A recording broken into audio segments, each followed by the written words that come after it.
The story begins as the butler and maids bow, welcoming Princess Fiora de Demo to the child household. The girl is shocked upon hearing the name Fiora, and realizes she has transmigrated into the world of a book she had been reading, The Children and the Duke. She recognizes Fiora as the villainess who is cast aside by the protagonist, Baridas' child. In her previous life, she was an ordinary daycare teacher. In a flashback, she recalls holding the hand of a baby named John, who, upon seeing his mother across the street, excitedly lets go and runs towards her. She tries to grab his hand again, but the baby is already in the middle of the road. She screams for him to stop, but the baby freezes in fear as he sees a speeding truck heading towards him. Acting quickly, she dashes to save him, pushing him out of the truck's path, but gets hit herself. As she loses consciousness, she hears the sounds of people around her calling for help and shouting her name. Her memories of that life end there. She knows she saved the boy and doesn't regret it, but questions why she has now become the novel's villainess. The girl realizes that Fiora, the body she now occupies, is the key antagonist in the novel The Children and the Duke. Fiora is the cruel fiancé of the male lead, Baridas, notorious for tormenting the children. Her misdeeds are exposed by the novel's heroine and maid, Laria. Fiora's final crime is kidnapping and imprisoning Laria, which leads to her execution. Recalling the cold feeling of death from her past life, she resolves to avoid that fate at all costs. She formulates a survival plan. If she refrains from evil deeds and cares for the children, she might escape her tragic destiny. Recognizing that the heroine will eventually appear and marry Baridas, she plans to quietly step aside, accept some alimony, and establish a daycare center, allowing her to secretly support the children and live peacefully. Determined to be a loving teacher instead of a malicious fiancé, she sees this as an ideal solution. Her thoughts are interrupted by two boys who appear before her, greeting her politely. "Welcome to our home, Your Highness." Fiora gasps with excitement upon seeing the two boys, thinking she must have arrived in heaven after dying as they smile at her. Her thoughts are cut short by three girls approaching her with flowers, introducing themselves enthusiastically. They greet her warmly, saying, "Hello, I'm Lemon. Welcome. Greetings to you, Your Highness. It's nice to meet you." Fiora struggles to maintain her composure, internally overwhelmed by the children's sweetness and cuteness. She wonders how the original Fiora could have ever thought of tormenting these adorable little ones, unable to see herself as a villain. Fiora wishes she could stay with them forever, even if it meant being hired as their nanny. Her thoughts are interrupted by a small, purple-haired girl, Jasmine, who tugs at Fiora's dress, asking to be held. Fiora lifts her, admiring how cute Jasmine is. A red-haired boy scolds Jasmine, reminding her that Fiora is a guest, but Fiora reassures him it's all right, suggesting Jasmine must be tired. The children then formally introduce themselves. The red-haired boy presents himself as Thomas Child, the second eldest. He is followed by Wren Child, Lemon Child, and Green Child, each stating their names. Thomas finally points to the girl in Fiora's arms, calling her a spoiled little bundle, and identifies her as Jasmine, the youngest among them. Fiora responds kindly, thanking him for the introductions. Suddenly, a stern voice cuts through the cheerful moment. "Have you forgotten your promise?" The children freeze in fear as a man approaches. He reminds them he had instructed them to stay in their rooms because an important guest was arriving. Fiora recognizes the man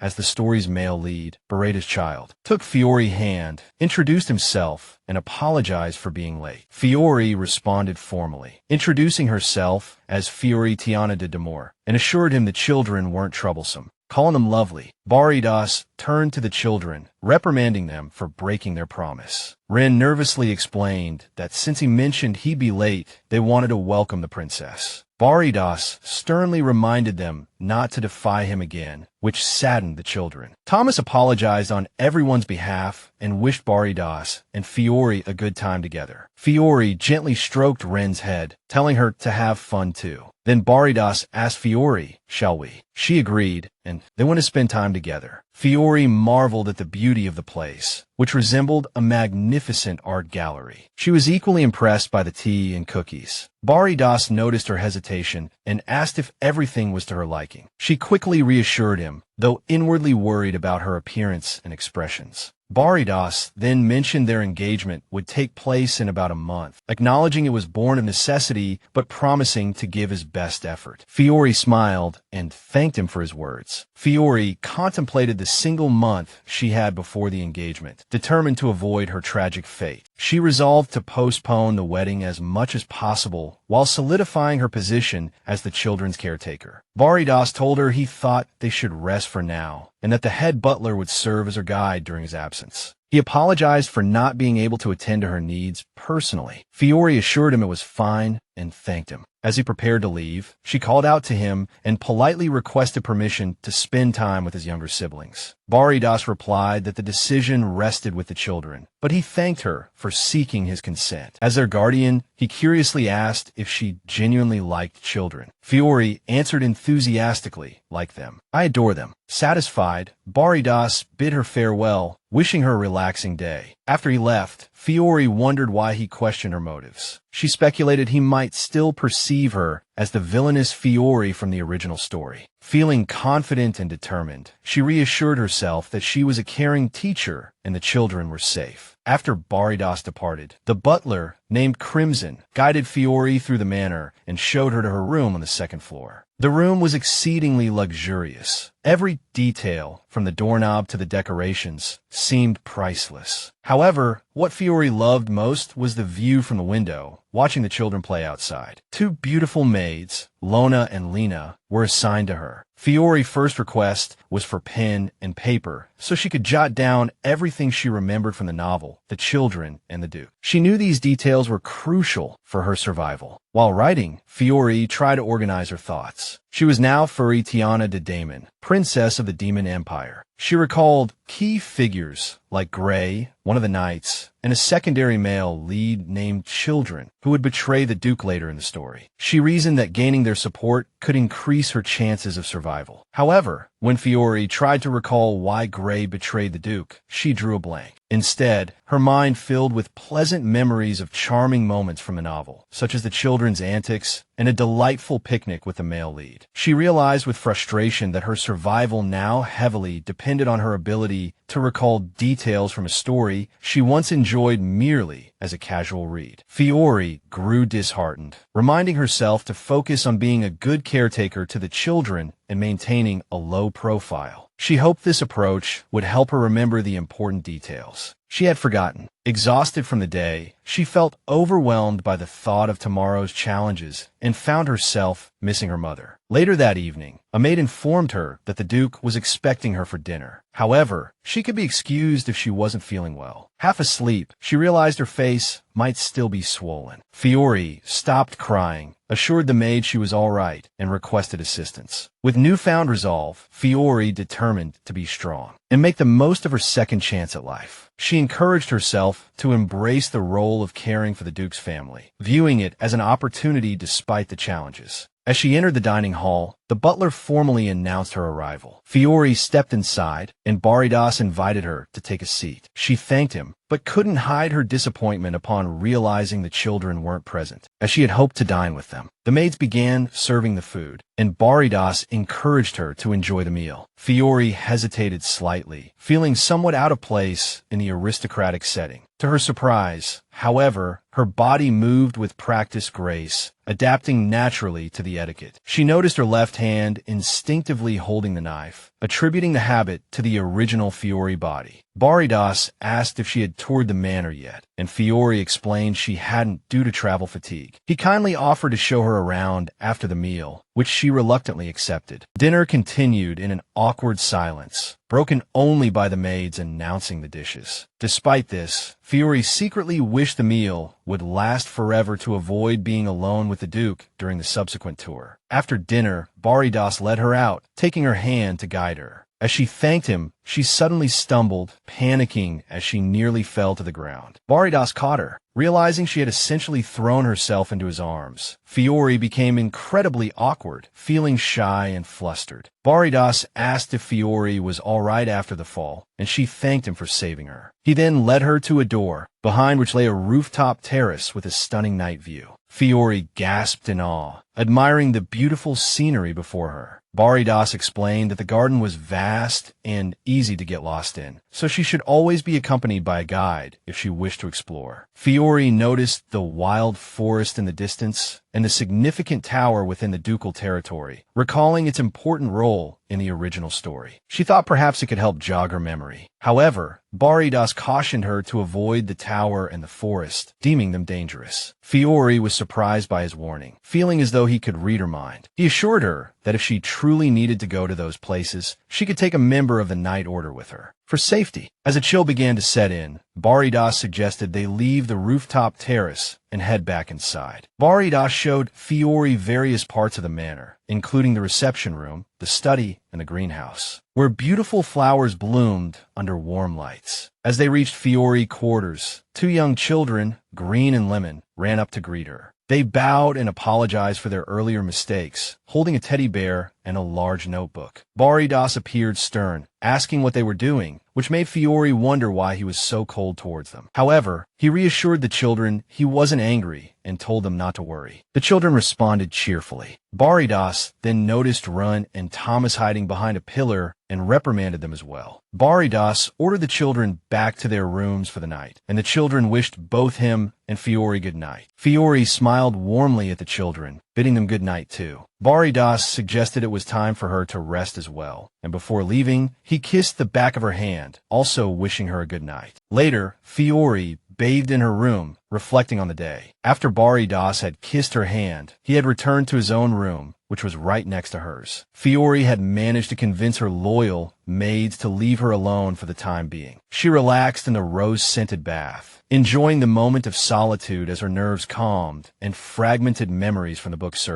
began to surface. She recalled from a story that Baridas kept his distance from his younger siblings largely because they were his stepmother's children, his own mother having passed away long ago. The burden of leadership weighed heavily on him as the guardian of the Duke's children and those of his stepmother, making his coolness towards them understandable. Fiora empathized with his situation, but felt the children were too young and needed affection. She resolved to be the one to give it to them. In the middle of the night, Fiora awoke to a warmth beside her, finding Jasmine asleep, clutching her hand, calling for her mother in her sleep. Realizing Jasmine must have felt lonely, Fiora gently comforted her. Just then, a knock came at the door, and Rin peeked in, apologizing for disturbing her and asking if Jasmine was with her. Fiora assured him that Jasmine was indeed asleep beside her. Rin apologized again, but Fiora insisted she was happy to have Jasmine stay with her. It was clear this was a common occurrence for Rin, as the room had once belonged to their mother. Fiora suggested they all sleep together, and after a moment's hesitation, Rin agreed, seeking comfort in the warmth. Fiora felt that this quiet night with Rin and Jasmine was more of a blessing to her than a favor she was granting. The next morning, Rin greeted Fiora cheerfully, asking if she had slept well. Fiora, in turn, asked if he had pleasant dreams. Rin happily confirmed he had, thanks to her. Fiora encouraged them both to start the day with stretching exercises. She shared that stretching every morning helps one grow taller, much like after a nap in kindergarten. Fiora demonstrated by stretching her arms high, which Rin eagerly mimicked. As they stretched, Jasmine woke up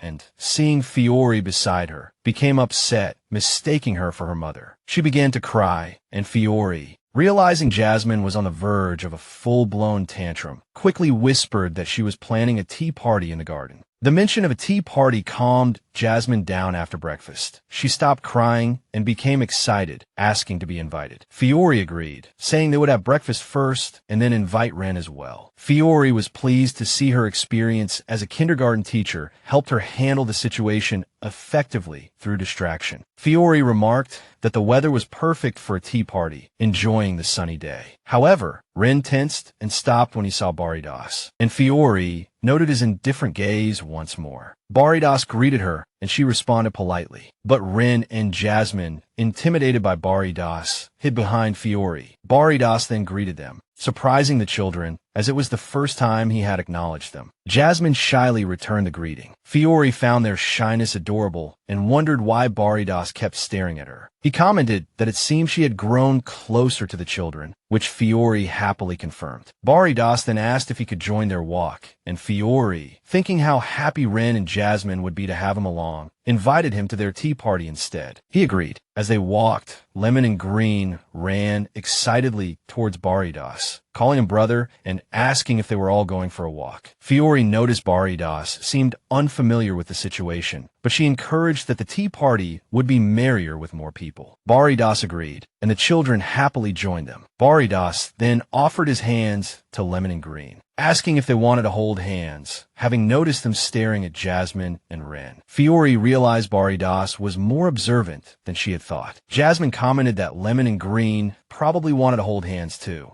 After some awkwardness, Lemon and Green took Baridas' hands. As they walked together, Fiora observed Baridas trying to connect with them, though it still felt a bit unnatural. During the tea party, Baridas asked Fiora how she was finding her accommodations. She responded enthusiastically that it was perfect. Jasmine added happily that Fiora should stay with them forever, and Fiora patted her head, promising she would. After Baridas left, Fiora noted he must be very busy and appreciated him making time for the tea party. Baridas apologized and departed swiftly, prompting Ren and Lemon to comment on how short his visit was. Green grew frustrated, suggesting Baridas must dislike them and couldn't bear to be around them for long. Jasmine, irritated, scolded Green for his thoughts, pointing out that Baridas wouldn't hold their hands if he disliked them. Fiora agreed, explaining that Baridas cared for them, but his position and responsibilities limited how much he could show it. Ren added that Baridas' actions after their parents' passing proved he cared. Lemon expressed a wish for Baridas to be warmer towards them, but was still grateful. They collectively agreed not to be upset, recognizing his significant responsibilities. They discussed what to do for playtime, and after a brief debate, decided on playing Princess, with Green reluctantly joining in. As the children played, Ren savored the tea, praising it as wonderful. Lemon responded in her royal character's voice, addressing him as the young princess. Jasmine inquired about the beautiful lady beside Lemon, leading to a humorous introduction of Green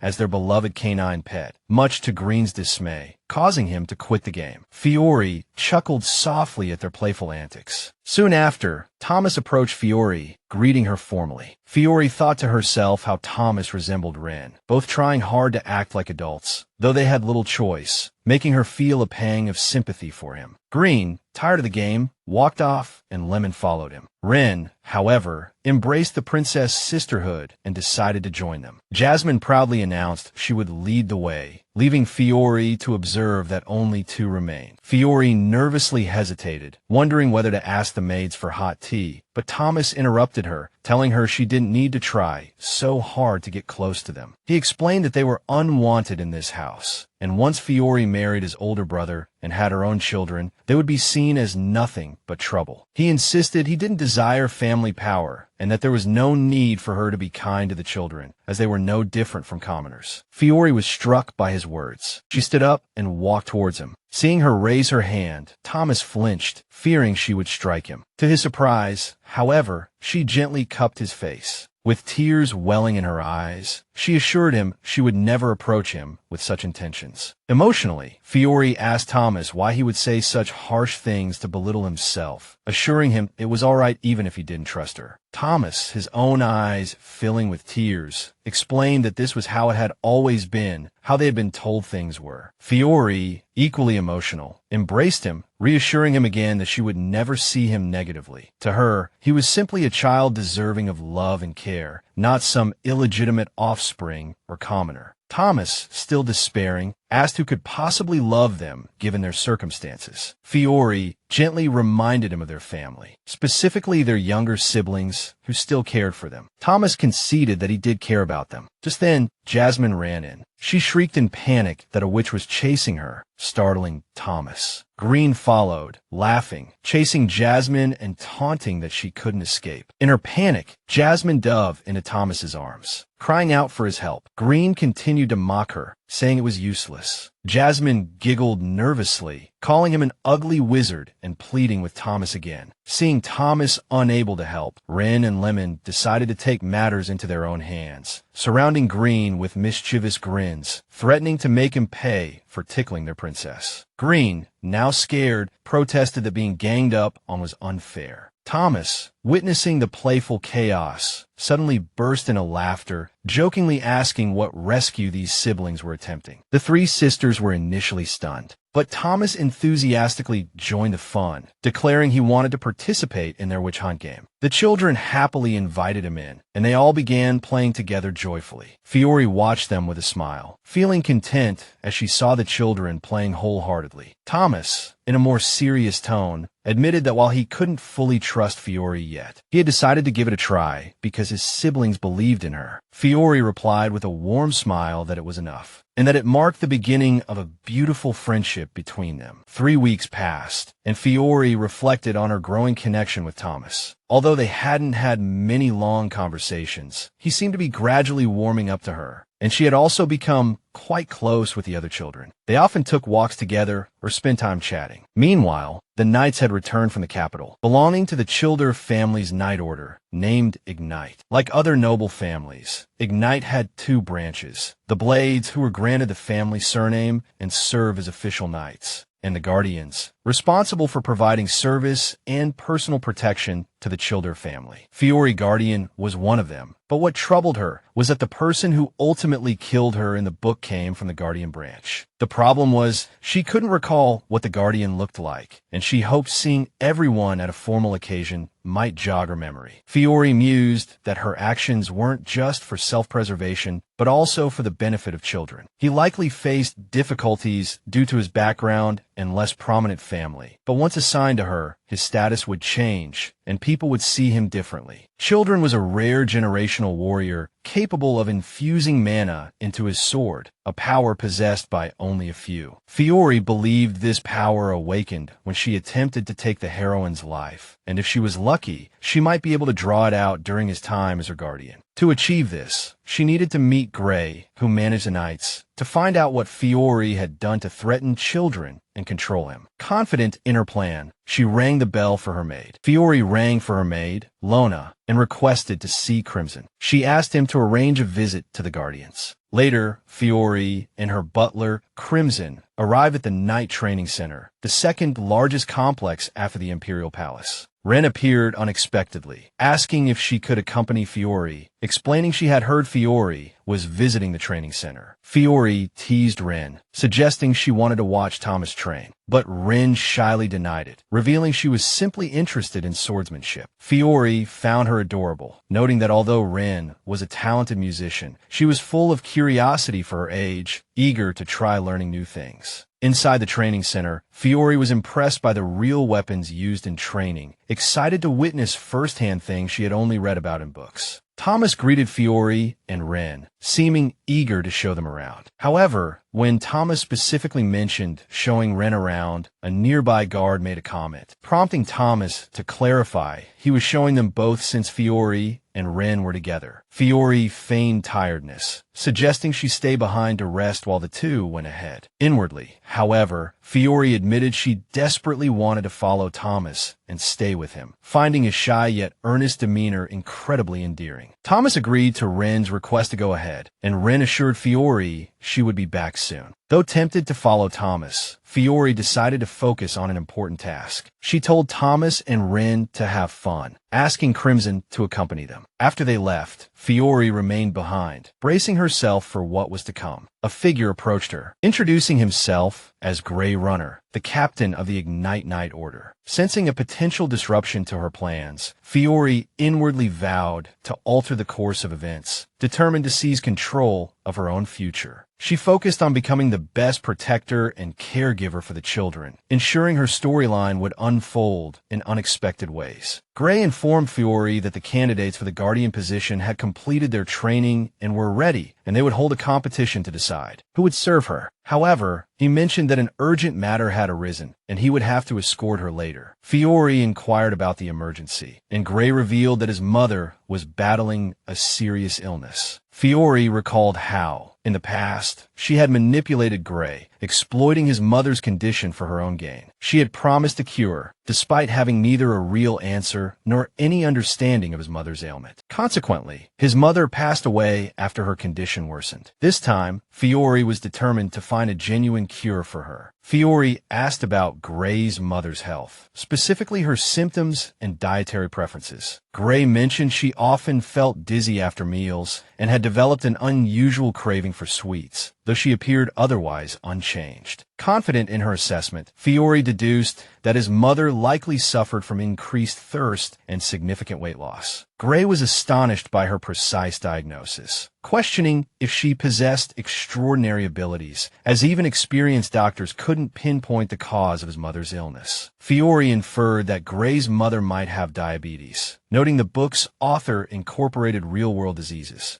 Observing that Gray now regarded her with newfound admiration, she decided to use this opportunity to her advantage. Fiora advised him to have his mother avoid sweets, take light walks after meals, consume coarse dark bread instead of soft white bread, and drink plenty of water. When Gray asked if that was all, Fiora assured him that if there was no improvement, she would visit his mother personally. Resolute, Gray promised to follow her instructions. Before proceeding, Gray summoned an escort, Rue, to join them. Rue introduced himself to Fiora as the recruit trainer. Bowing respectfully, noting his imposing build, Fiora introduced herself nervously, trying to mask her unease. Gray took his leave, and Fiora wished him luck with his mother's health. Rue then suggested they proceed to evaluate the candidates, but Fiora insisted on waiting for Ren and Thomas to join them. With a stern expression, Rue reluctantly agreed, asking her to sit down as it might take some time. Fiora complied, sensing something odd about Rue. Despite her reservations, she decided not to jump to conclusions, as he wasn't the villain she remembered from her past life. Suddenly, Thomas rushed towards Fiora, visibly frightened and panicked. He explained that Ren had gone to the women's restroom but hadn't returned, and when he went to check, she was nowhere to be found. Overcome with guilt, he blamed himself, worried about the dangerous weapons nearby and fearing for Ren's safety. Fiora comforted Thomas, urging him to calm down, and suggested they search for Ren together, reassuring him that she would be all right. With renewed determination, Thomas agreed, and they began searching for Ren, calling out her name with urgency and concern. Fiora grew increasingly anxious, wondering if Ren might actually be hurt. Suddenly, Thomas shouted that he heard a sound nearby. Both hopeful and fearful, Fiora approached the door, gripping the handle and silently praying for Ren's safety before opening it. Inside, she found Ren tending to an injured guard. Ren explained that she had heard the man's pained groans and, though panicked, had tried to help. Immensely relieved, Fiora embraced Ren, praising her bravery despite how scared she must have been. Rue assessed the situation, stating the guard had a serious head injury, but thanks to Ren's quick first aid, the bleeding had stopped and his condition was not life-threatening. Fiora expressed her relief and commended Ren for saving the injured guard's life. She then inquired where Crimson had been when the incident occurred, as she had entrusted Ren's safety to him. Ren confessed that she had told Crimson she was hungry, prompting him to leave in search of food, and promised never to wander off alone again. The injured guard began to regain consciousness, muttering angrily and shouting incomprehensible words. Ren flinched, startled by his sudden outburst, but Rue firmly reminded the guard to mind his words in the presence of Her Highness, the Imperial Princess. Fiora observed the guard closely, recognizing him instantly. His innocent appearance, small stature, and orange hair perfectly matched the description of a character named Children from the book. Introducing himself as Children, the orange-haired man offered his services as Fiora Guardian. Fiora considered the potential advantages of having him as a guardian, but, anticipating opposition, did not agree immediately. She questioned why he brought up the subject so abruptly, suggesting he first focus on identifying his attacker. Children confidently stated he already knew who was behind the attack and their motive. They coveted the position of Fiora Guardian, he revealed, and his ultimate revenge would be securing the position for himself. Fiora found his reasoning amusing and indeed childlike, fitting his name and persona. Fiora proposed postponing the guardian selection process out of fairness, given that one of the candidates was injured. She also advised children to express his gratitude to Rin before contemplating revenge, as it was Rin who had found him and staunched the bleeding. Smiling, children approached Rin, took her hand, thanked her sincerely, and promised to protect her with his life if necessary. Fiora pondered the reasons for children's popularity. He was a fierce enforcer against his enemies, yet remarkably considerate and charming towards women and children, especially those who acknowledged his merits. She felt reassured seeing him comfort Ren, who was clearly still shaken. Fiora steered the conversation back to the matter of the Guardian, pointing out that while the selection could be delayed,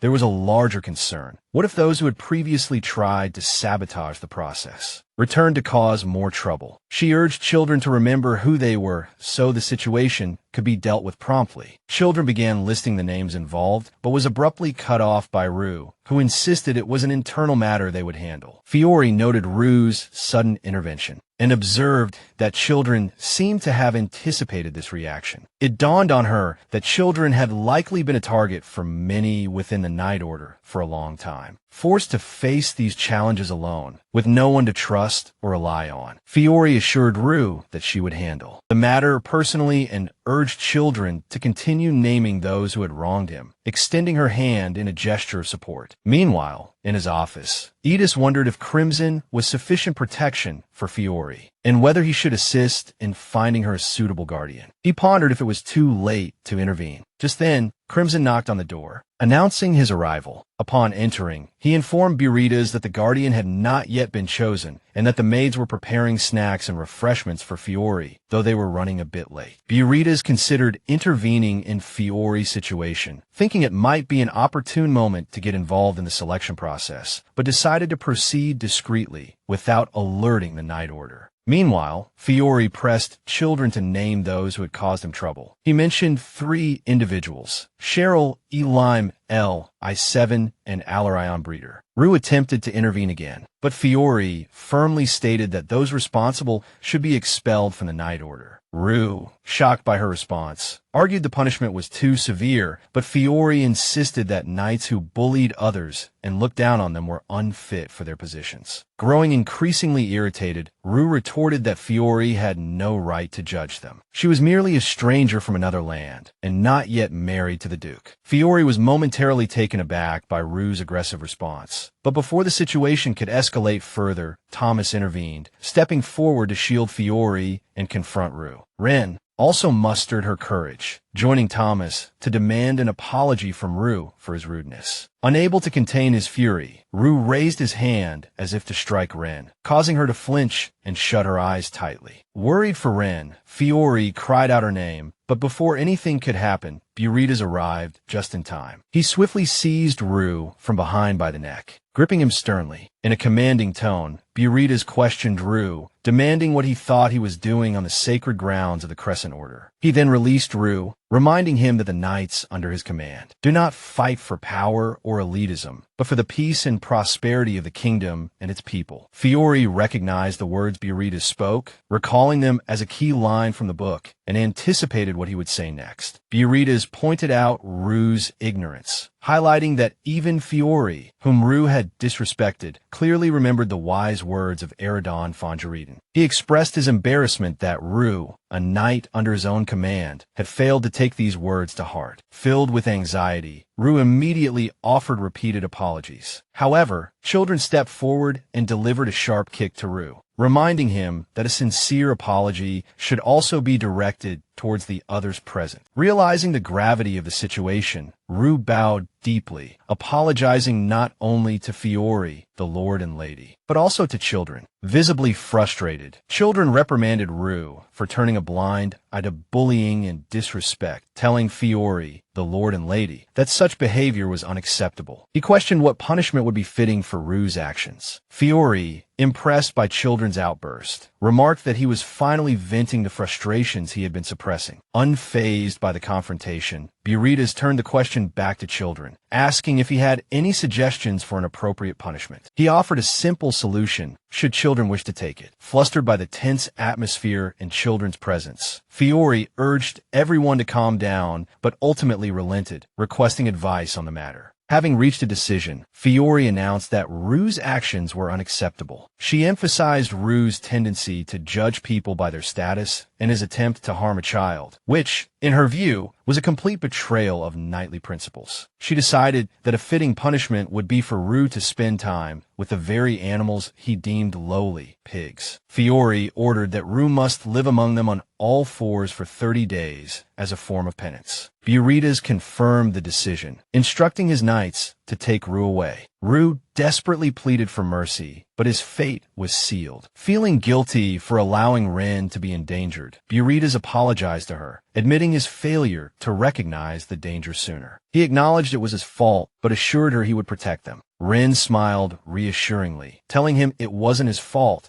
as Baridas wasn't responsible for knowing the true nature of everyone around him. She also expressed her gratitude for his timely intervention and for the excellent knights who assisted them. Baridas responded humbly, stating that it was his duty to protect them until they were fully grown. Ren was taken aback by his words, realizing Baridas' actions and words were far more sincere than she had initially perceived. Observing the situation, Fiora couldn't help but blush. He realized that despite the ordeal, it had ultimately brought Baridas and Ren closer, turning a potentially disastrous situation into something positive. He marveled at how such an unexpected outcome could arise from the chaos. Fiora reflected on how peaceful life had become following the incident with Rue. It was reported that Rue was now getting along well with his new companions, having found his place within the group. Meanwhile, children had passed the trials with distinction and was selected as Fiora Guardian. Fiora, for her part, was enjoying her time accompanied by the adorable children, basking in a life of luxury and abundance, feeling utterly content. Fiora invited the children to join them, and after a moment's hesitation, one child asked if he could truly join. Fiora reassured him, saying of course he could. This child became her trusted assistant. With Gray's mother expected to recover soon, Fiora felt a sense of security about her situation. She believed that with everything falling into place, she could avoid the fate of being killed. She focused on smoothly transitioning into her roles as a nanny and kindergarten teacher. Crimson approached Fiora with urgent news, but before he could speak, a commotion erupted between Lemon and Green. Lemon was furious because Green had devoured all the chocolate cookies, while Green retorted, accusing Lemon of starting it by eating his chocolate pudding first. Their argument rapidly escalated.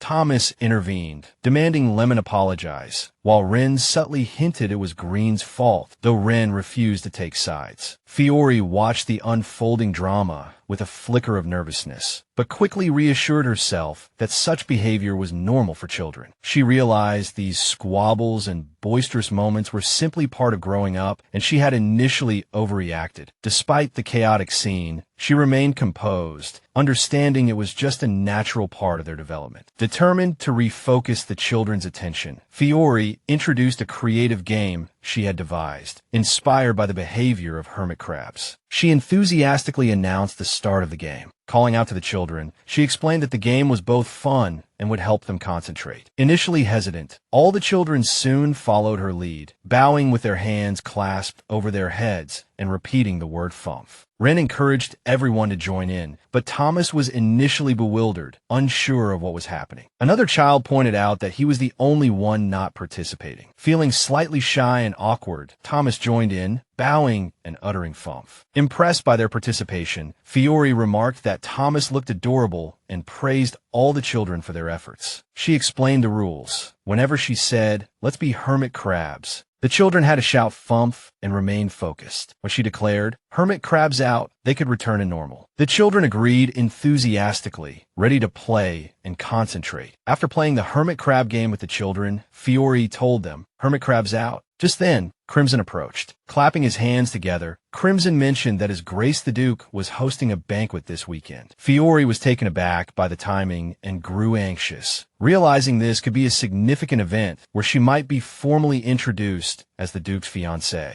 Crimson offered to excuse her from the event if she felt uncomfortable, but Fiora quickly insisted she must attend, stating it was an important occasion for her as well. She attempted to mask her anxiety by feigning excitement about the banquet. Acknowledging her decision, Crimson agreed to convey her acceptance. As Fiora struggled to maintain her composure, Lemon nervously asked if they could attend the banquet too, catching Fiora off guard and leaving her flustered. Later, back in her room, Fiora felt disheartened and frustrated, recalling how the children had previously been barred from attending banquets. She realized Baridas must have been mistreating them all along. Anger flared within her, and she vowed that such treatment would not be tolerated any longer. Later, Fiora encountered Crimson, who inquired if her tea party had been successful. Fiora thanked him for his assistance. She then expressed her desire to speak with His Grace the Duke. Crimson informed her that the Duke had already left his office, but suggested she wait for him inside. Fiora hesitated slightly, wondering if it was appropriate to be in the Duke's private space while he was absent. Crimson reassured her that, as his fiancée, she was welcome, inviting her to sit on the sofa and mentioning he would return shortly. Fiora sat down, somewhat perplexed by Crimson's unusually friendly and considerate demeanor. She wondered if it had something to do with the hermit crab game. She mused on how different the Duke's office felt compared to the rest of the building. It was simple, unadorned, and modest, devoid of lavish decorations, furnished only with antiques that lent it a comfortable, welcoming atmosphere. As she reclined, she began to feel soothed by the calming ambience. But she suddenly awoke, noticing the setting sun. Surprised, she found a blanket draped over her and heard Baridas's voice. He explained that she had fallen asleep quickly, and he hadn't wanted to disturb her rest. Fiorillo, both embarrassed and flustered, apologized for intruding uninvited and falling asleep. Baridas responded calmly and directly, telling Fiorillo that the children should indeed be allowed to attend the banquet if they wished. Startled by his immediate agreement, Fiorillo asked incredulously if he was serious. Just like that, Baridas assured her that if the children had made the request through her and she was uncomfortable with it, he would have sternly warned them. However, since she was the one making the request, there was no issue. Still flustered, Fiorillo tried to explain that the children hadn't forced her to ask. She had simply assumed Baridas might strongly oppose the idea, as the children seemed never to have been invited to previous banquets. Fiorillo realized she had misjudged Baridas's stance on the children attending the banquet. He explained that while the children hadn't undergone the usual debutante ceremony, an important social introduction for young nobles, this was merely a family affair, so it wasn't problematic. Fiorillo, now understanding the significance of the debutante ceremony, felt embarrassed. She had mistakenly thought Baridas was deliberately excluding the children from the banquet, believing he was marginalizing them. In reality, she recognized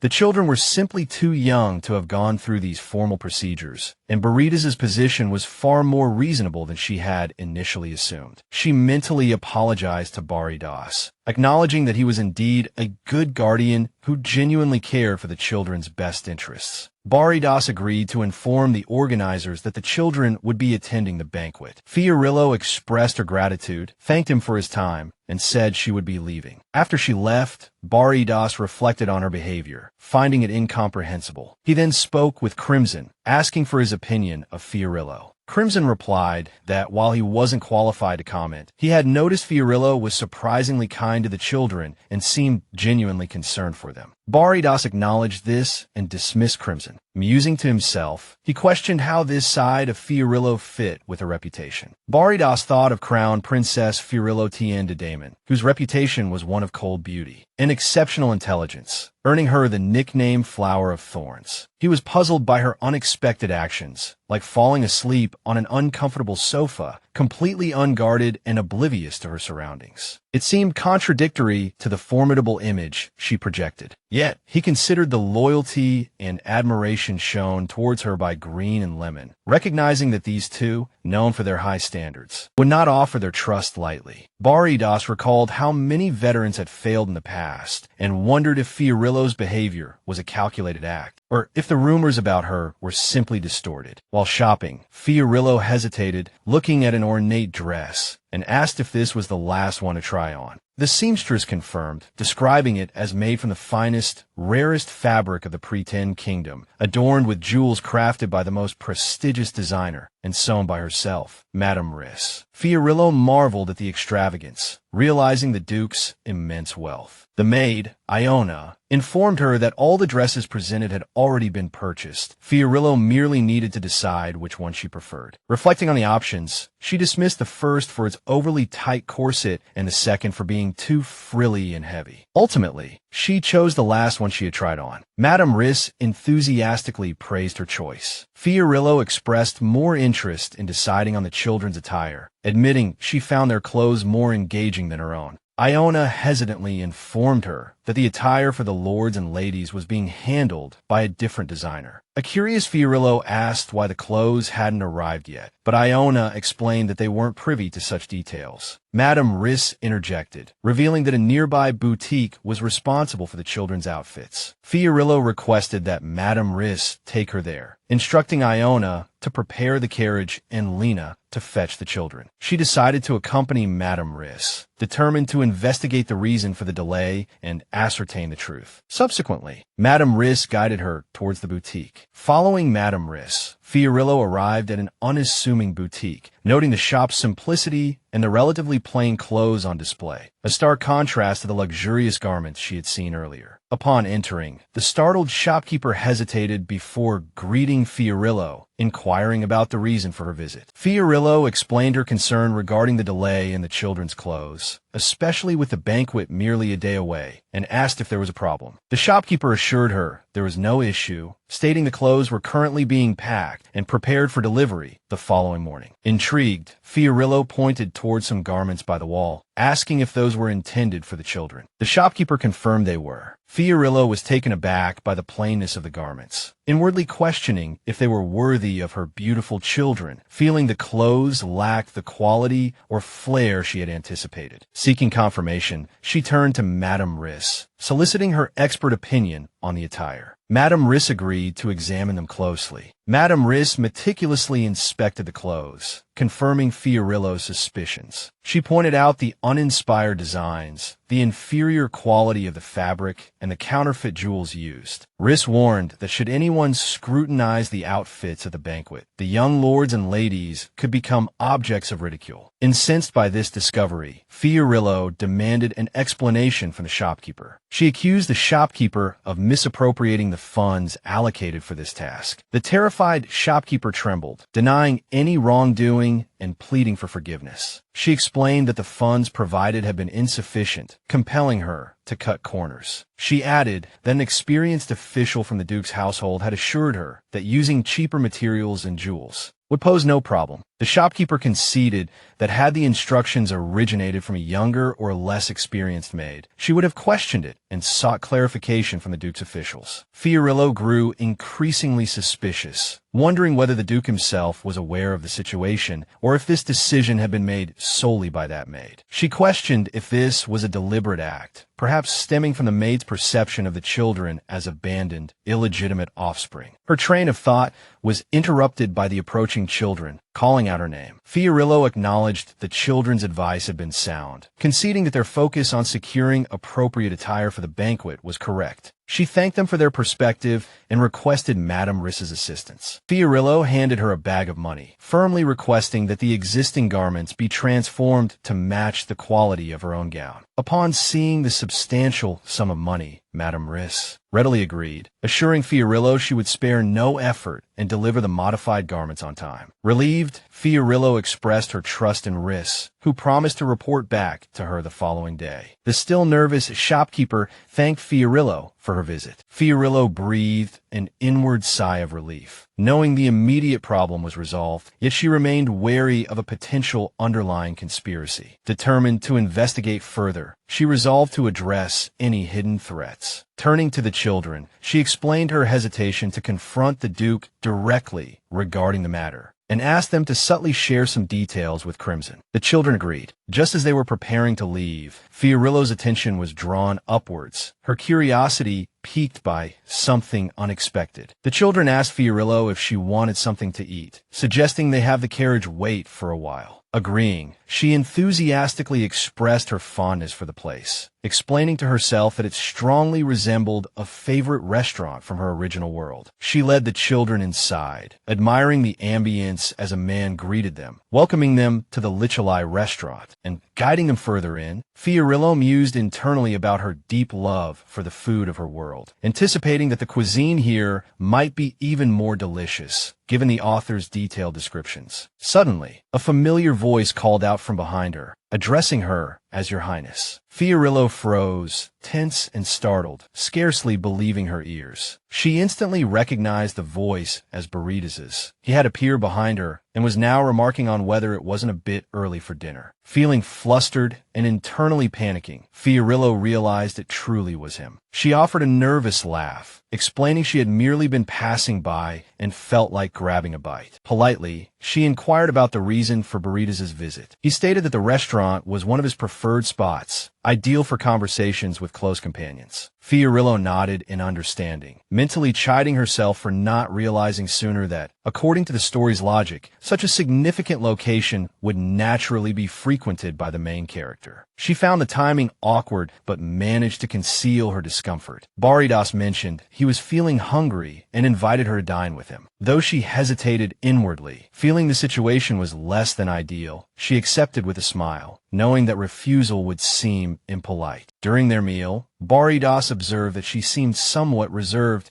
and asked if she was enjoying the dishes. Fiorillo quickly denied any dissatisfaction, assuring him she was enjoying herself, particularly the orange tart. Internally, she marveled at its perfect combination of a crisp crust, sweet orange filling, and a delicate layer of chocolate coating, deeming the dessert utterly divine. Fiorillo praised the tart aloud, expressing her belief that the children would adore it, and asked if it would be possible to take a few back for them. Baridas seemed intrigued by her enthusiasm, agreed, and instructed the restaurant staff to prepare a box to go. As they were leaving the restaurant, Baridas noted the setting sun. Just then, Fiorillo abruptly realized she had forgotten the box tarts. He reassured her, saying they would be sent along with the carriage. She jokingly asked if she should order another box, but he dismissed the idea, revealing that the pastry chef responsible would begin working for them the very next day. Fiorillo was taken aback by his decisive action, finding it both impressive and a striking display of his authority. She wondered inwardly if someone so considerate and generous could truly be involved in the earlier incident concerning the children's attire. Considering his apparent concern for their well-being, she concluded he would most likely never permit them to wear anything subpar. Just then, Baridas noticed she was holding some madeleines and inquired about them. She explained they were for the children. As he asked about her role as their guardian, his expression shifted subtly, his sharp gaze making her feel momentarily uneasy. While Fiorillo mentally prepared for the important days ahead, she couldn't help but notice Baridas's nuanced reactions. She offered him a madeleine, sensing his previous expression might have stemmed from her gesture of getting gifts specifically for the children. Baridas hesitated at first, reminding her that the madeleines were intended as presents. However, upon her insistence, he eventually agreed to try one. Back at the palace, preparations for the upcoming event were in full swing. Iona and Lena voiced their mingled nervousness and excitement about Fiorillo's formal introduction. She reassured them with a smile, though she confessed to feeling just as anxious as they were. As they were helping her adjust her gown, a knock sounded at the door. Crimson entered, announcing that Madame Riss had arrived. Fiorillo instructed Crimson to have Madame Riss wait in the main drawing room, and to summon the children for their outfit fittings. She also directed the maids to assist them with dressing, emphasizing the importance of the task. Crimson observed Fiorillo's unusually meticulous demeanor, suspecting a deeper significance to the arrangement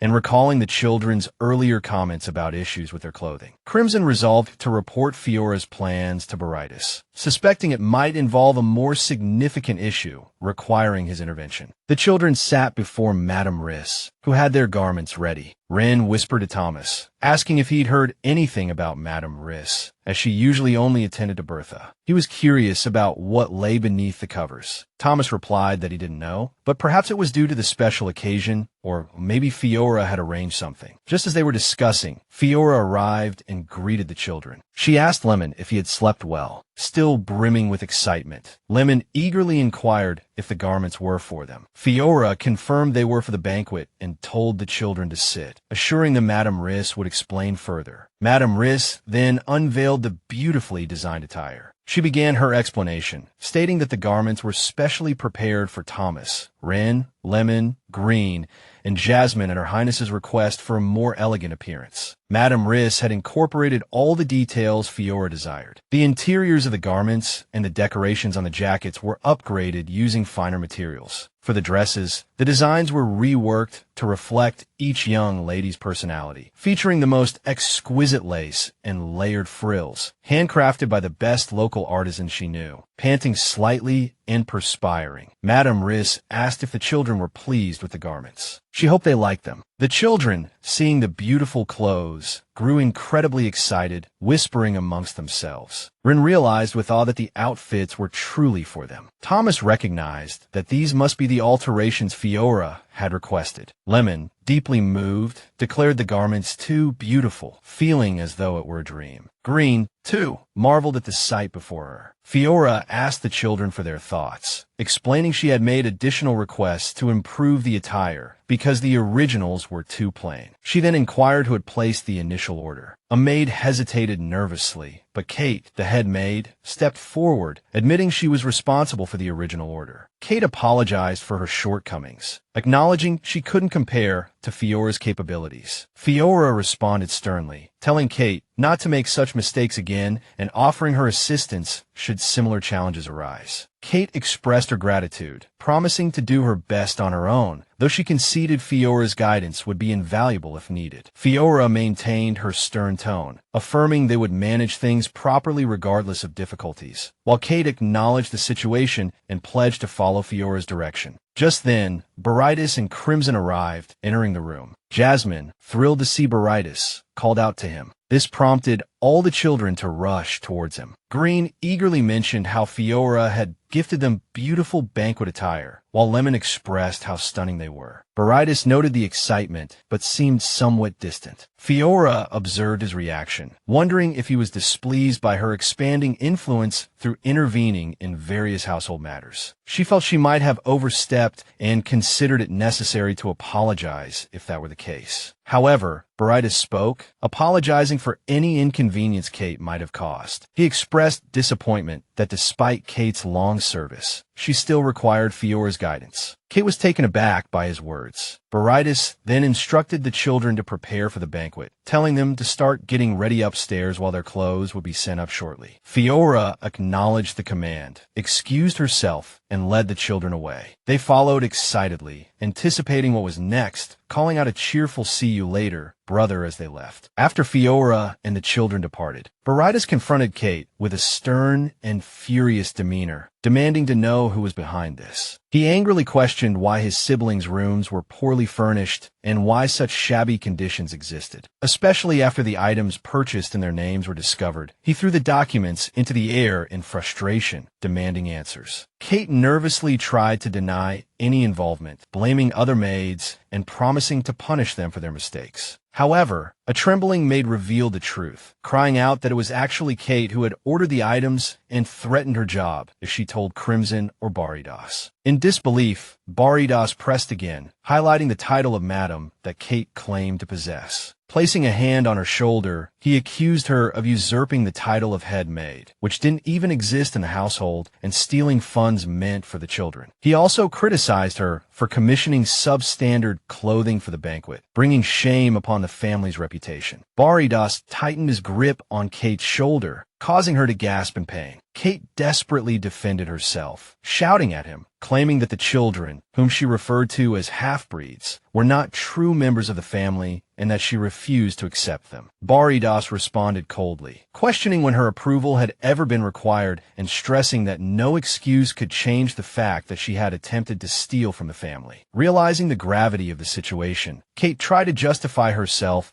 by mentioning her long service to the family. However, Baridas sternly dismissed her, warning her that considering her past service, he was only giving her a light punishment for which she should be grateful. In despair, Kate collapsed to the floor in disbelief, crying and pleading with Baridas, claiming she had served him faithfully since he was a child and that his predecessor would never have treated her this way. Unmoved, Baridas told her she should have known better, as she was the one who raised him and should understand the kind of person he would become. He then ordered the others to give her a farewell befitting her years of service. The maids responded obediently. Kate struggled and screamed as she was dragged away by the maids, insisting she had been there longer than Baridas. Crimson commented on the unsettling situation, and Baridas agreed, expressing shock that he had previously been unaware of such matters. He confessed that while he didn't care for the children as deeply as their parents had, he had sworn to look after them as if they were his own until they could stand on their own feet. Crimson, as the head butler, felt responsible and apologized to Baridas, admitting he should have been more vigilant about the well-being of the young masters and mistresses. He also acknowledged that he had burdened Baridas with too many responsibilities and that it was thanks to Princess Fiora that these issues had come to light. Crimson felt deeply grateful to her and resolved to thank her properly when he saw her at the banquet. As Fiora and the children arrived at the magnificent banquet hall, Fiora couldn't help but feel nervous. She had wondered earlier why they needed to take a carriage since the banquet was being held within the estate grounds. The hall was even grander than she had imagined, with countless carriages filled with guests continuously pulling up. She marveled at the scale and splendor of the venue, feeling slightly overwhelmed by the magnificent sight. The children were also excited, commenting on how wondrous everything looked, especially illuminated by the lights. Fiora noticed the children were even more excited than usual, which prompted her to implement her plan for the day. She reminded them to stay together and move in pairs, ensuring they stayed close to one another and looked out for each other. The children agreed enthusiastically, understanding they were partners for the day, meant to hold hands and never let go. Fiora felt a surge of determination mixed with a touch of amusement as she heard the whispers around her. She could clearly hear the snippets of gossip, making her more aware of how much attention she was attracting. People seemed impressed by her appearance, commenting on her radiance. She knew this would only add to the challenge of winning his favor, but she was ready for whatever came her way. Her thoughts focused, knowing this event was not just about appearances, but about maintaining control and ensuring the safety of the children she had promised to protect. The children, excited, held hands and followed her into the grand hall. An announcement rang out, introducing Fiora as the imperial princess, accompanied by the young masters and misses of the children's house. This was the moment they had been waiting for, and Fiora was ready to face any challenge ahead. As the whispers continued, she couldn't help but let a small smile grace her lips. She heard them clearly. A sense of pride and determination swelled within Fiora as she heard murmurs of support. The children, once overlooked and scorned by many, were now the center of admiration. Dressed in the exquisite outfits she had personally arranged, combined with their charm, they began to shift perceptions about the children's house. Fiora knew this was the beginning of a new chapter for them. She was no longer just a princess, and they were no longer just illegitimate children. They were part of something grand, and the world was finally seeing them for who they truly were. Fiora couldn't help but smile inwardly at her silent victory. As she led the children through the hall, the approving whispers around them confirmed the change she had hoped for. The future of the children's house was transforming, and Fiora was at its heart, rewriting the narrative that had once bound them. As the man approached to escort them to their table, Fiora nodded gracefully, replying softly, "Yes, thank you." Thomas informed Fiora that she no longer needed to watch over the younger children, as he would take care of them. He mentioned that her presence here was as the fiancé of their older brother, Baridas, which carried greater responsibilities, and she should focus on other matters. Fiora agreed and thanked him for stepping up. The children happily assured her they were fine and had already paired up. Fiora bid farewell to the other ladies, who expressed excitement about her upcoming tea party invitation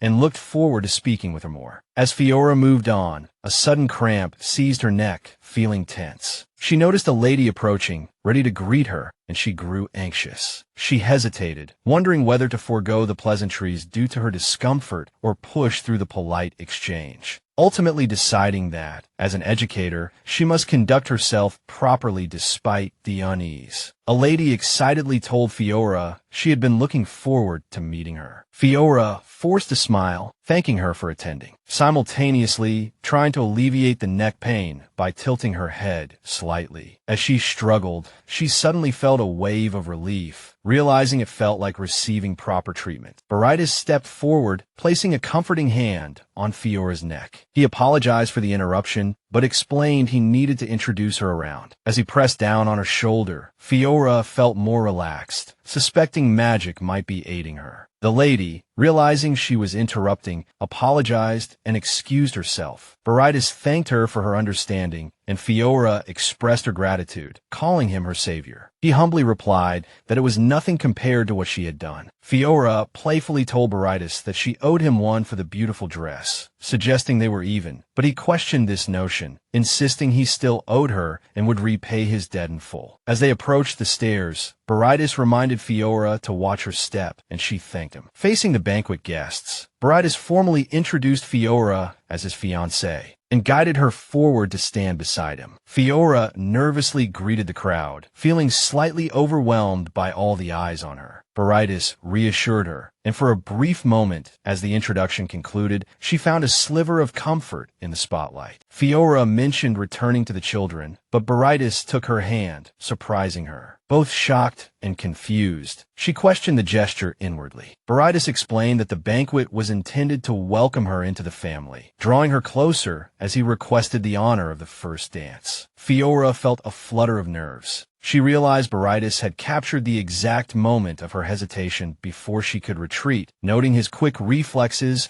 and wondering inwardly how he could have remained oblivious to the children's plight within the estate. She hesitated, unsure whether to blame the story's author, him, or the estate's employees. Baridas then conceded that he could be neglectful at times, yet pointed out that her emotions were plainly written on her face. Fiora flushed, embarrassed that her thoughts were so transparent. As they began to dance, Baridas instructed her to place her hand upon his shoulder, while she, in turn, found herself admiring his handsome features. Fiora's gaze drifted towards the children, and she asked excitedly if she might save a dance for them. He readily agreed, but just as she started to thank him, her ankle twisted, causing her to stumble. She mentally cursed herself for letting her guard down, despite the inherent grace of her new body. She pitched forward, but Baridas caught her, steadying her gently in his arms. Fiora felt a wave of embarrassment, finding the situation almost painfully cliché. Baridas, however, merely smiled playfully, teasing that he might have to reconsider letting her dance with the children, as they certainly wouldn't be able to catch her if she fell. She thanked him for saving her and suggested that perhaps he should attend to the guests now. Yet, Baridas surprised her by inviting her to accompany him. Caught off guard initially, she quickly realized that joining Baridas while being with the children would forge precious memories for them all. Smiling, she agreed, placing her hand in his. As they approached the children, they rushed towards Baridas in a flurry of excitement, chattering over one another. They expressed how much they had missed him, talked effusively about the desserts, shared the compliments they received on their dresses, and mentioned that Lemon had fallen asleep without eating much. Baridas attempted to calm their exuberance, asking them to speak one at a time. Fiora observed how deeply the children adored Baridas, looking up to him as if he were their own older brother. She felt a surge of gratitude for his efforts to connect with them, hoping they would all grow closer soon. Suddenly, Jasmine tugged at Fiora's sleeve, clearly wanting a hug. Just as Fiora moved to embrace her, Baridas swiftly scooped Jasmine into his arms, hugging her in Fiora's stead. He told Fiora to go and enjoy the banquet, but she insisted she was perfectly capable of looking after the children. He carried Jasmine over to a nearby table, reminding Fiora of her earlier promise to dance with the children. Jasmine readily agreed, declaring that now now was the perfect time. Then Rain stepped forward, formally requesting a dance with Fiora, quickly followed by Green and a bashful Thomas. Thomas hesitated for only a moment before joining the queue. Fiora agreed brightly, stating it would be first come, first served. Rain and Green took their turns dancing with her, and then it was Thomas's turn. Thomas approached her with formal courtesy, prompting her to accept with equal solemnity. As they danced, Fiora complimented Thomas on his attire, to which he responded with quiet confidence, attributing the credit to someone possessing impeccable taste. Fiora understood his subtle acknowledgement of her compliment and added that it also required someone of equally refined taste to wear it so perfectly. Thomas agreed with a self-assured nod. Abruptly, Thomas stopped dancing and declared to Fiora that he had decided she was worthy of his trust. Fiora smiled, stroking his head affectionately, and assured him that he was just as worthy of her affection, and indeed of the love and attention of everyone around them. After their dance concluded, Fiora asked what she had missed. Baridas replied that nothing significant had occurred. Just then, Lemon began to stir, blinking sleepily. Lemon recalled waiting for Fiora after they had separated, realizing with a start that he must have dozed off. Green teased him, remarking that Lemon had slept like a baby while the rest of them had the privilege of dancing with Fiora. Shocked, Lemon loudly voiced his dismay at being left out, rushing towards Fiora and pleading for his chance to dance. Jasmine chimed in as well, demanding a dance with Fiora too. Fiora agreed enthusiastically, suggesting they could all dance together. Lemon then proposed that someone else should step in to dance with the children, allowing Fiora, who had graciously entertained everyone, a chance to rest. An excited Jasmine and Lemon readily concurred. As the other children eagerly vied for the next dance, Baridas intervened, reminding them gently that today was Lemon and Jasmine's turn, as the others had already shared a dance with Fiora. The children accepted this, realizing there would be more opportunities in the future. A curious Thomas then asked if they could attend another banquet again sometime. Baridas, smiling, nodded and assured them they could attend as many banquets as their hearts desired. Overjoyed, the children cheered, excitedly promising to hold him to his word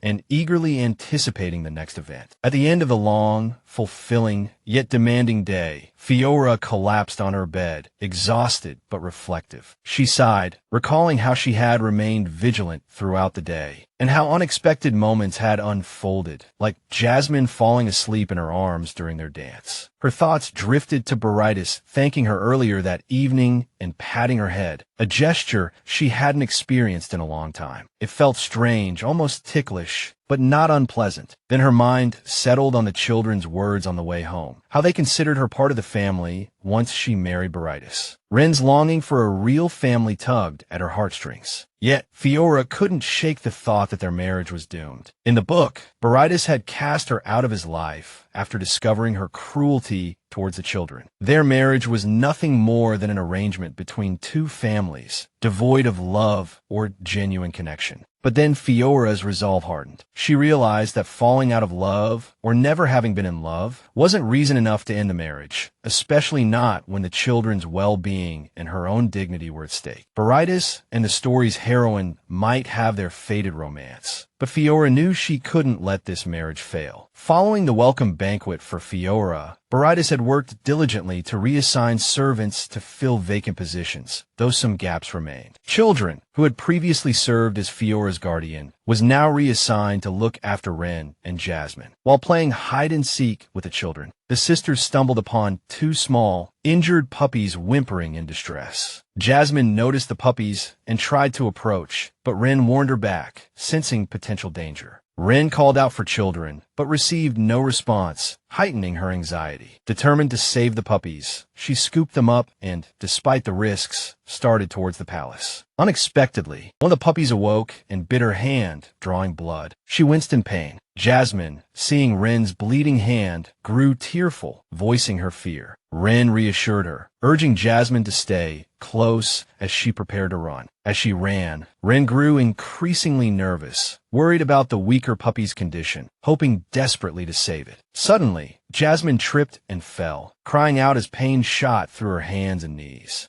Rin panicked, torn between helping Jasmine and not wanting to abandon the injured puppies. Just then, children arrived, and Rin couldn't help but cry out for help as he comforted her. In her office, Fiora finished her work for the day, setting her schedule before sighing, realizing children would resume his duties as her guardian the next day. She wondered what the children were up to when she noticed figures hurrying from the garden. Children, Rin, and Jasmine among them. After tending to the puppies' injuries, Rin thanked Fiora, but Fiora assured them thanks weren't necessary, expressing relief the injuries weren't severe. Rin explained they found the puppies near the border between the forest and the garden. Fiora recalled a similar event from the original story where the children adopted a wolf-like dog. In that version, only one puppy survived. Fiora decided the children should return to their quarters for safety and learn from the incident. Rin had previously voiced her fears about the puppy's survival, asking Fiora if anything could be done to save them. Jasmine, equally distraught, had also cried out fearfully that the puppies might die. Fiora hesitated initially, but quickly composed herself, resolving not to abandon these puppies. She reassured them that the puppies would be all right and swiftly issued instructions. She directed the children to find the veterinarian specializing in hunting dogs, or, if unavailable, the one who treated horses as an alternative. She also instructed Lorna to inform Baridas of the situation and asked the chef to prepare a special meal for the puppies, steamed and finely ground meat and vegetables. Time was of the essence, and Fiora was determined to act quickly. The children and Lorna departed to carry out her commands. Meanwhile, Lorna arrived at Baridas's office, knocked, and relayed the news about the emergency. Upon hearing the message, Baridas recognized the gravity of the situation and acknowledged his understanding. Baridas inquired about the severity of Rin and Jasmine's injuries. Lorna reported that they were merely minor scrapes and had been treated immediately. He breathed a sigh of relief at this news. Lorna also mentioned that Rin and Jasmine had brought back some stray animals, which initially resembled wolves but were later identified as canines. Curious if they lived nearby, Baridas went to see them. He knocked on the door, requesting permission to enter. Fiora welcomed him in, and Rin greeted her brother. Baridas comforted Rin and Jasmine, expressing his concern over their injuries. Rin apologized for causing worry, promising not to wander off again. Jasmine, however, defended her, stating it wasn't Rin's fault. Baridas assured them he wasn't there to scold, but was genuinely worried. Rin, blushing, assured him their injuries were minor, and thanked her children and Fiora for treating their wounds immediately. Jasmine cheerfully assured Baridas she was perfectly fine, and he responded positively. Fiora confirmed that first aid had been administered, but a doctor would examine the wounds again. Baridas gently stroked Rin's head, agreeing it was wise to have a doctor look at the injuries. Then, Fiora mentioned that the children had found some puppies. Baridas asked if there were two, and Fiora confirmed, adding that they were on the table, wrapped in blankets for warmth. As Baridas lifted the blanket, he was stunned by the sight of one of the puppies and whispered Ellie's name. Fiora realized Ellie was the name of Baridas's childhood pet, the one who had comforted him through difficult times. According to the original story, Ellie had hidden in the forest and given birth to these puppies. Tragically, Ellie was hunted down by wolves on her way to the duchy. The children found one of the puppies, but Baridas's search for Ellie ended in tragedy when he discovered her remains along with the other puppies. Upon learning where the puppies were found, Baridas clenched his fists, determined to dispatch a search party. However, Fiora hastily stopped him, suggesting they might not be from that forest. When Baridas asked why, Fiora explained that if the puppy's mother was a domestic animal, she might have returned to her owner after giving birth in the forest. Fiora continued, pointing out that maternal instincts would drive her to bring the puppies to the safest place she knew, Baridas's arms. She hinted there was a reason the puppies were separated from their mother. Still perplexed, Baridas asked where he should search, and Fiora's response was enigmatic. He needed to ask himself where the mother was happiest when she was with him. Baridas questioned the happiest place. Fiora nodded, implying only he would know where that was. Realizing his mistake, Baridas agreed to form a search party with the knights, and Fiora insisted on accompanying them, despite the potential danger. Reluctantly, Baridas allowed her to join. They headed towards a courtyard filled with cherry blossoms, and the search began immediately. Fiora tried to help, recalling information about Ellie from the book, remembering how Ellie had tragically died after being bitten by wolves. She deduced that if Ellie was injured, she wouldn't have traveled far. So she began searching the area. As she crawled through the fields, Fiora discovered a trail of blood and followed it. To find Ellie hidden nearby, she called out, and Baridas rushed to her side. Unfortunately, the wound looked severe, and Fiora stressed that Ellie needed immediate treatment. As Baridas tried to approach Ellie, the dog bit him in self-defense. Fiora noticed Baridas's injured hand and expressed concern, but he assured her he was fine. He calmly approached Ellie, comforting her, saying there was no need to be afraid and confirming he wouldn't harm her. As Ellie whimpered, he gently patted her, and she licked his wound, showing trust. Baridas reassured her that he wasn't in pain, but expressed sorrow for failing to protect her sooner. He embraced Ellie, apologizing for being late. Ellie let out a final whimper before passing away, seemingly conveying that everything would be all right. After her death, Baridas prepared a grave for Ellie, while Fiora returned to the manor to care for the puppies. The veterinarian examined the puppies, assuring Fiora they would survive. He emphasized that malnutrition was a greater concern than their visible scars and advised feeding them well to aid recovery. Fiora instructed the maids on their care, and the veterinarian left the rest to the children, who insisted Fiora shouldn't be out alone in the dark. Fiora told the children not to wait for her, deciding to go see Baridas, whom she suspected was still at Ellie's grave. She found him sitting there quietly and approached respectfully. She understood his need to be alone, but expressed concern over his untreated wound and asked to tend to it. Baridas apologized for worrying her, and she comforted him before starting to clean the wound. He reminisced about Ellie, recalling her fondness for the cherry blossom garden, where she would chase falling petals when the trees were in bloom. He shared that it was the only place he spent time with Ellie before leaving for the academy. After his departure, Ellie left the manor, likely searching for him. Baridas revealed that the previous Duke had lied, claiming Ellie was sent somewhere safe. By the time Baridas realized the truth, it was too late to find her. Fiora comforted him, pointing out that Ellie remembered him in this place, taking risks that showed her enduring bond. Baridas painfully suggested it was merely instinct, that Ellie was just seeking the safest place from her past experiences. Fiora told Baridas she sensed relief and happiness in Ellie's final moments, as if she found comfort in reuniting with him. Surprised, Baridas found solace in her words, admitting it was a relief to hear. Fiora comforted him, staying by his side, promising her company. As time passed, Fiora dozed off, despite claiming to be a light sleeper. Baridas gently touched her face, waking her, feeling like she'd been cramming for an exam. He apologized for waking her, and she apologized for falling asleep, but he assured her there was no need for embarrassment, thanking her for staying despite her fatigue. With sunrise approaching, Baridas suggested she go back and rest, and she encouraged him to do the same. He agreed, stating that while he couldn't grieve further, he would honor Ellie by caring for her puppies. Placing his hand on Ellie's grave, he expressed regret for not being there for her and vowed to pour his affection onto her pups. Turning to Fiora, he apologized for keeping her waiting and asked her to leave with him. She agreed, and they left together. Fiora reflected on the walk back from the garden, noting the silence and lack of conversation made the distance feel shorter, and it seemed to bring them closer. She thanked Baridas for walking her back, but he insisted, adding she should rest and not worry about her duties for the day. She smiled gently, mentioning she had little to do anyway. Baridas then surprised her by calling her by her first name and expressing his gratitude for her support that day. He promised he would be there for her whenever she needed comfort. Fiora thanked him, her mind still reeling. Then, Baridas asked for her permission to raise the last puppy that had been rescued. Blushing, she agreed, grateful for his offer. With that, he bid her farewell, and she watched him leave, her heart fluttering from his kindness and warmth. Fiora found herself flustered, wondering why she was blushing so intensely. She was captivated by Baridas's charm, thinking how easily he could win anyone's heart with his looks alone. She reminded herself that his actions were merely polite gestures towards a potential partner, though her heart refused to stop racing. Despite the storyline diverging from the original novel, Fiora began to realize it was genuinely possible he might marry her one day. In the following days, they often met in the infirmary where the puppies were being cared for. Their conversations mostly revolved around the puppies, but these moments were the longest they spent talking. Baridas was frequently called away on urgent matters, leaving them little time to chat. Before spring ended, the puppies had recovered their health. While playing with the puppies, Fiora noted how youthful and lively they had become. She asked the doctor if the children could visit and play with them, and the doctor confirmed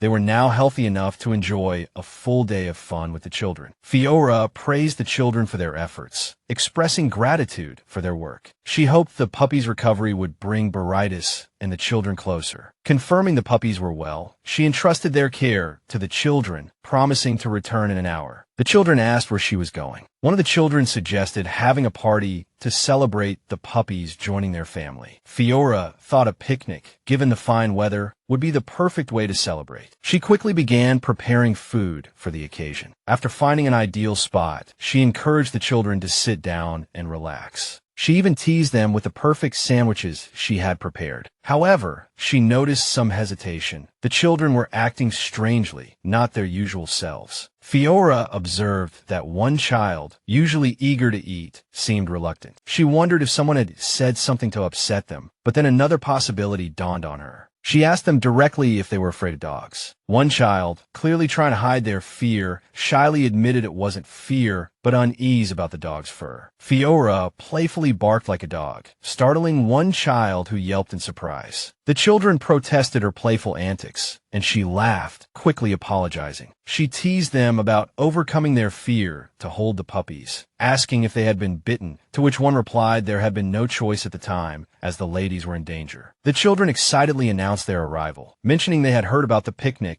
and some big news. Fiora welcomed them and asked them to sit, presenting the puppies she had prepared to show them. The children were thrilled, exclaiming how adorable the 3 puppies were and asking if they were the ones Ren had saved. They wanted to know their names and if they had fully recovered. As the children's excitement grew, Fiora playfully locked her hands above her head, instructing them to pretend to be hermit crabs and feeding them, making them follow her enthusiastically. She introduced the puppies, explaining that the male in the middle, named Lewis, would be cared for by His Grace the Duke. The remaining 2, one male and one female, would be under their care. Lem expressed concern about new members in their group, wishing instead to spend more time playing with Fiora. Suddenly, one of the puppies leaped on a lemon, startling her. Fiora explained the puppy must like her and encouraged her to hold it. Blushing, Lemon smiled and picked up the puppy, marveling at how warm and lovely it was. Thomas pointed out that 2 puppies still needed names and asked if Baridas had decided yet. Fiora replied that since the puppies would become their close companions, everyone should decide on the names together. The children enthusiastically agreed. However, Ren hesitated, wondering if Baridas would approve of their involvement. Jasmine reassured them, expressing happiness at the thought of becoming close companions with the puppies. Fiora took the lead in the naming process, thinking to herself that it seemed they would have to decide, though she wished she had asked for more details earlier. The children excitedly discussed names. Lemon suggested Cookie and Kiki, which everyone agreed were cute and easy to remember. Fiora noted these were the same names she had read in a book, realizing Lemon must have been the one who originally named them. Ren shyly offered another suggestion, proposing Laura and Lara as a pair for convenience. Fiora was deeply touched when she realized the children wanted the puppies' names to rhyme with hers, finding the gesture incredibly thoughtful. Thomas and the other children readily agreed, and Lemon excitedly confirmed that Laura would be the boy's name and Lara the girl's. With the names settled, Fiora invited everyone to enjoy the sandwiches she had prepared. The children cheered happily and eagerly began to eat. Thomas expressed surprise that Fiora had made the sandwiches herself, while Green complimented the delicious taste, and Ren noted the bread was coated in egg. Lemon was astonished by the sweet glaze on the sandwiches, remarking she had never tasted anything like it before. Pleased with their reactions, Fiora thanked them for the compliments and encouraged them to eat their fill. She savored her success, glad that Monte Cristo sandwiches didn't exist in this world, and resolved to make more unique dishes in the future. The children noticed Crimson approaching, so Fiora excused herself to speak with him. Crimson bowed and inquired if the picnic was proceeding as planned. Fiora confirmed it was and thanked him for his help in arranging everything. Crimson then presented a gift sent by Baridas. He asked her to open it. Curious, Fiora unwrapped the package and discovered 3 dog collars and a necklace. She immediately understood the collars were for the puppies, but the necklace made her slightly apprehensive. She wondered if it was meant for her. She hadn't expected such a romantic gift from Baridas, feeling it wasn't quite his style. Crimson also handed her a letter, which she accepted gratefully. Fiora read Baridas's letter. It described the necklace as being made from a special gemstone that wouldn't feel cold to the touch. He expressed his gratitude for her previous help and asked her to accept the necklace as a token of his thanks. Baridas also invited her to attend the spring festival celebration being held that evening at a popular spot, specifically requesting she come alone without the children. Fiora finished the letter with mixed feelings. The mention of the spring festival reminded her of a similar event in the book, though she wasn't entirely sure if it was the same one. She decided she needed to confirm if this was the festival she was thinking of before making any assumptions. Fiora asked Crimson the name of the festival that had started a few days ago. He replied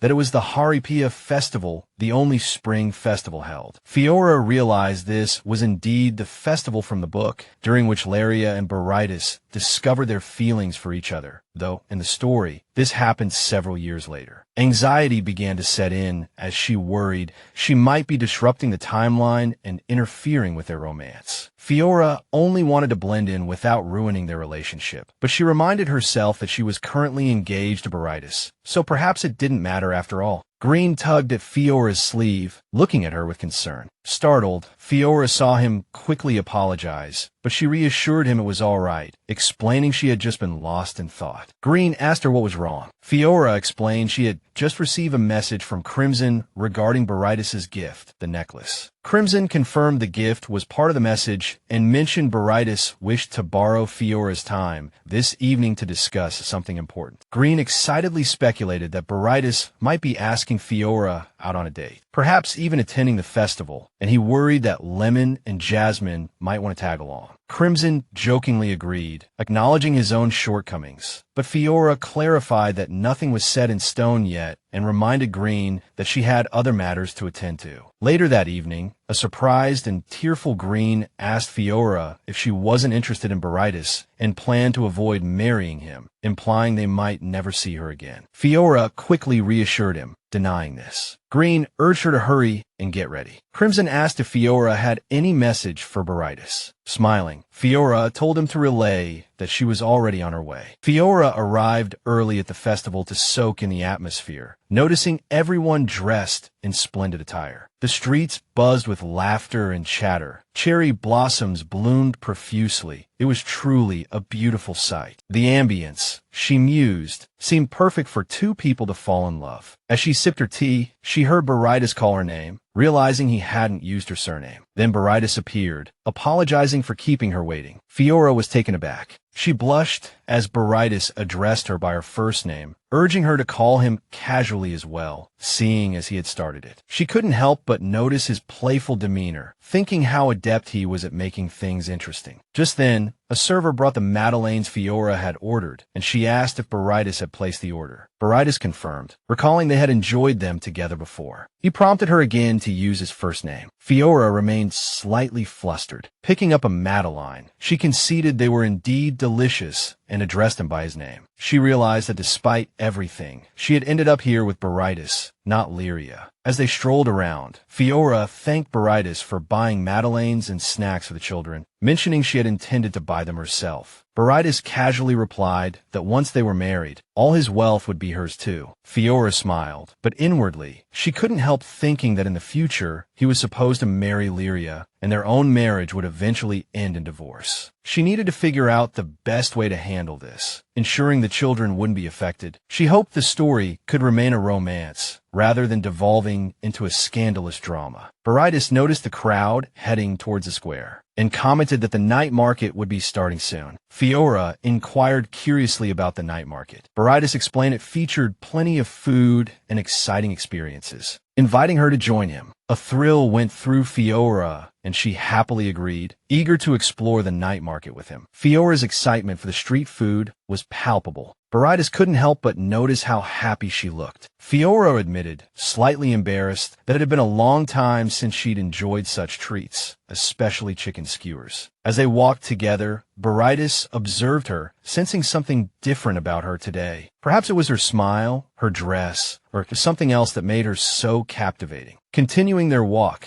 Baridas gently touched Fiora's hair, suggesting they should do something about it. Fiora initially resisted, brushing it off, but Baridas pointed out that her hair color was too conspicuous, potentially drawing more attention than she might want in certain situations. Fiora conceded and decided to tie her hair up, handing him her hair to help. Fiora tried to process the situation, having just tied up her hair, feeling a slight unease at Baridas's concern. But she tried to dismiss it, attributing it to his cautious nature. As they found seats, she noted his odd behavior, wondering if he wasn't feeling well. Perhaps he had a fever. Once seated, a performance began, and Fiora's spirits lifted as she recognized it was a flute performance, exactly the kind of entertainment she had hoped for during the festival. As the music played, she casually asked if such performances were common during the festival. Baridas confirmed this was likely part of the Miss Haripia pageant. Fiora was momentarily distracted by the mention of Miss Haripia, but then her worst fear materialized. Laria, the story's true heroine, appeared on stage as the next contestant. Seeing Laria holding her violin sent Fiora's thoughts into turmoil. She could hardly believe the actual heroine was right before her eyes. Could this truly be happening? Fiora grew incredibly tense as she processed Laria's unexpected appearance. She had anticipated meeting her eventually, but not so soon, and certainly not before the engagement ceremony. This encounter threatened to complicate matters far more than she had imagined. She tried to shake off her anxiety and focus on the present moment. Noticing her discomfort, Baridas asked if she knew the contestant. Fiora quickly denied it, attempting to mask her unease. She changed the subject, inquiring about the Haripia contest, hoping to divert her thoughts from Laria's presence. Baridas patiently explained, detailing the significance of the Haripia festival. He told her it centered around Haripia, the goddess of spring, renowned for reuniting lovers separated by familial opposition. Her blessings allowed these couples to reconcile and marry, creating a tradition that continued in the form of the festival. The pageant was a key part of the celebration, where contestants showcased their beauty and talents, with the winner being crowned Miss Haripia. Fiora observed Laria merely participating in the contest